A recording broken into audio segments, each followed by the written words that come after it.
Now, this was obviously coming at some point. Many people have tried to cancel certain individuals. Megyn Kelly loses her job for asking a question about blackface. And then everyone brings up Jimmy Fallon and Jimmy Kimmel and Robert Downey Jr. And Robert Downey Jr. gets a pass because when he did blackface, technically, in Tropic Thunder, it was intended to poke fun at the idea of blackface. So he's actually making fun of it. So it's, I guess they gave him a pass.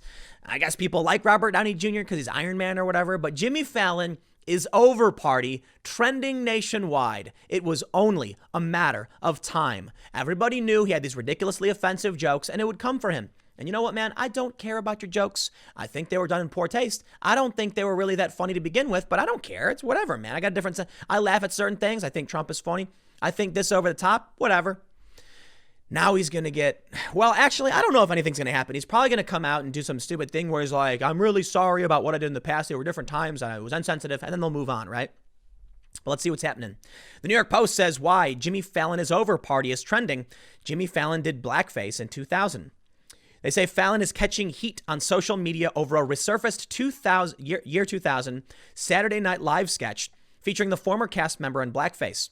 The 45-year-old host of The Tonight Show went viral on Twitter overnight following a tweet with the hashtag Jimmy Fallon is over party and a 20-year-old SNL clip featuring Daryl Hammond and Fallon face painted brown doing an impersonation of Chris Rock. The vintage skit posted by Chef Boyardee is captioned with the sentence, NBC fired Megyn Kelly for mentioning blackface. Jimmy Fallon performed on NBC in blackface. Now that, I gotta admit, is a really, really good point. But I don't think Jimmy Fallon should be fired over this. Megyn Kelly shouldn't have been fired over it in the first place. But this is really what we're doing, I guess. Can I just point out the sheer absurdity of how a news cycle is started by Chef Boyardee? Wow. Who could have predicted this? When the great institution of the printing press was created, I'm sure our ancestors going back hundreds of years were thinking of the glorious Chef Boyardee calling out a major news corporation for double standards. Chef Boyardee, man, I who knows what they would have predicted? I have no idea. The ensuing lament over the beloved broadcaster's now tarnished reputation was swift. Quote, I know I did not just open Twitter and see that Jimmy Fallon did blackface in 2000. Nobody is safe from Twitter when we got this much time on our hands.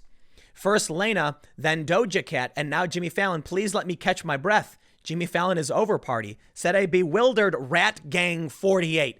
These are the kind of conversations we should be having. Today in the news, Chef Boyardee posted an image in which @Rat Gang 48 got upset. Really? And they have a video of a rat running around a train in New York. I don't care. Okay, I don't care about the stupidity of Twitter users who pop up things and become newsworthy for whatever reason. I love, though, okay, listen. We're entering a reality where everyone's opinion matters. Wow. What will that do to our brains? It didn't used to be that way. The opinions that mattered were those of wealthy individuals, influential people. Now it's like, bro, go on Twitter, make Rat Gang 48 tweet about Jimmy Fallon, and boom, you're in the news. Congratulations.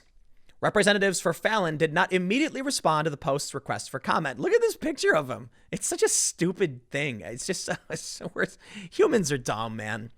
Alas, the trending Twitter topic provided a moment to redrag every other celeb who has worn blackface or engaged in racial epithets. So Jimmy Fallon is canceled for this, but Justin Trudeau does it dozens of times throughout his youth and is still reelected as PM. I don't understand this planet because it's fake. None of it is real. No one really cares. They're bored. So light up Jimmy Fallon and ignore everything else. Come on, man. Oh, and this came from Kiri Hugsloth. Hello, RDJ, anyone? Jimmy Fallon is over party wrote Nova Mare beside a gif of Robert Downey Jr. in Tropic Thunder, where he played a white actor who had been cast to play a black Vietnam soldier in an ill-fated period flick. Yeah, but that was specifically to mock actors doing this, right? That was the joke. Unfortunately, here's a quote. Unfortunately, this gets mentioned, tweeted about once a year without a peep of an apology from Jimmy Fallon, tweeted the Chelsea girl, along with a link to a 2019 Jezebel article calling out Fallon, Jimmy Kimmel, and Sarah Silverman over their own long past transgressions. Kimmel and Silverman, for their parts, responded to the controversies at the time of their resurfacing. Not only that, dude, Sarah Silverman, I'm pretty sure she lost a movie gig over this, and she was freaking out. I'll tell you what, man, you want to sit back and screech Orange Man bad and prop up Karen culture, then sure. This is what's going to happen to you. Maybe you should have been paying attention all along. One of the reasons that people supported Trump is because he resisted political correctness. When he was challenged by Megyn Kelly herself over the things he said about women, he said, only Rosie O'Donnell or whatever it was. Something about calling women fat pigs or whatever. And he's like, only Rosie O'Donnell. Everybody left. It was him straight up. And then he goes, this country is too politically correct. Excuse me. This country has a problem with political correctness. And people said, you are right.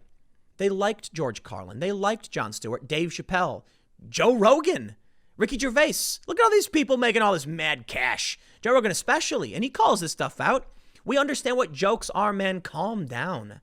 And now we end up with I'm sorry. I have to apologize to all of you that I'm actually reading a story about a bunch of random Twitter users' opinions. Now, look, I get it. Everybody has their opinions. And I can respect everybody's opinions. But why do we just grab a handful of random people off Twitter and act like this is news? Is Jimmy Fallon, is he going to quit? Is he going to cry? I doubt it. I do think it's relevant that it's become, that it is culturally relevant. People are talking about it. It's worth pointing out. But I think it's even more worth talking about that these things happen. It's like Twitter is this world where you've got hundreds of millions of people.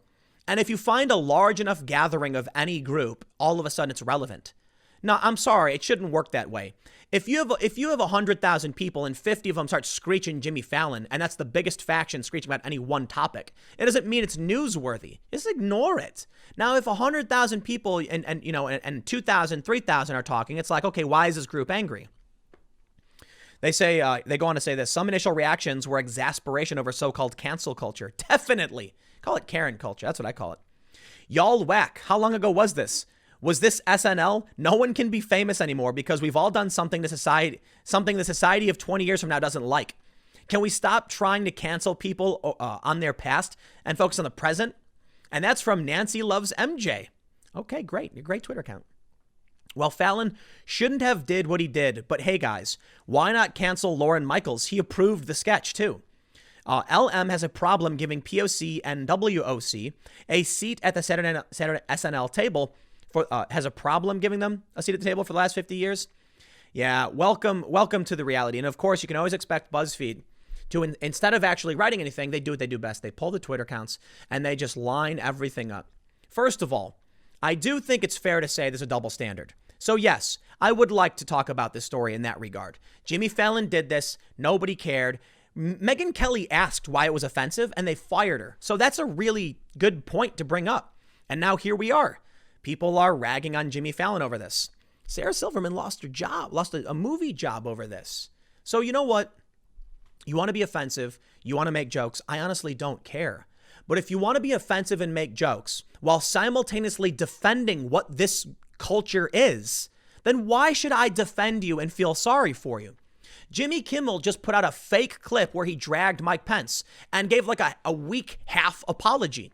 You put out fake news dragging the vice president because you want to get stupid jokes. You are this. This is you. Jimmy Fallon, Jimmy Kimmel, Sarah Silverman, you are looking into a mirror. So go cry me a river because you saw what it really looks like. Your own face. These are the people who have done this from the get-go. Dragging people to get them banned, to get the internet outrage mob to chase them down, like Kimmel just did to Mike Pence. Now, I'm not going to drag Fallon and Silverman over the fake news thing because, to be honest, I don't know a lot about if they have, and they probably have. Sarah Silverman has done such shockingly offensive things. It's her whole shtick. You would have thought when this started happening, she would immediately come out against it. No. It's only after she loses a job does she realize. So you know what? Spare me if you're only now realizing why all of this Karen culture stuff has been a big problem for everybody. What did you think was going to happen when these people were calling for justice? Did you think that you were clean? These people think that so long as they're a member of the tribe, they're safe.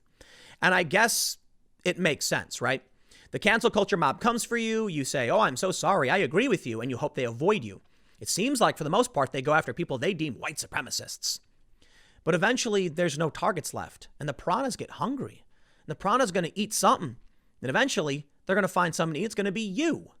When there's no one left to go after, when they've gone after Trump 50 million times and no one cares anymore, they got to find a new target.